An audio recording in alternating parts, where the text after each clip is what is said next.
जगायचं ते तुमच्याकडे कला असली पाहिजे. म्हणजे मला ना अशी लोक फार विशेष वाटतं या लोकांचे. जगत कशी असतील, काय खात पीत असतील, कसं बोलत असतील, सतत जगाचा भार डोक्यावर असल्यासारखे त्रिकोणी चेहरे करून वावरणारे लोक, नेहमी चेहरे उतरलेले, कधीच हसणार नाही, हसण्याचे पैसे द्या तरी हसणार नाही, अशी भयंकर माणसंही पाहिजे.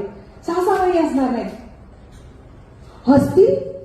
खूप मोठा विनोद असेल, फार काही निष्क्रिय घडणं असेल तरी फार फार तर स्मित येईल त्यांच्या चेहऱ्यावर. खळखळून हसताना त्यांना पाहिलंच नाही.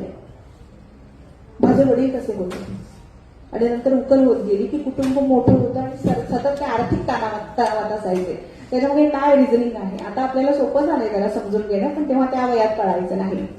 तर अशी माणसं असतात. बरं, अशी माणसं असतात की सगळं काही छान आहे तरी चेहऱ्यावर हसू नसतं कधीच.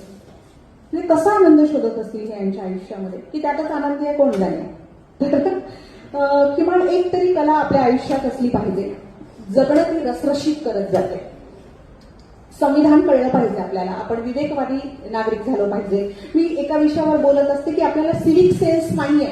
हो, भारतीय लोकांना सिव्हिक सेन्स खूप कमी आहे किंवा तो जागृत नाहीये.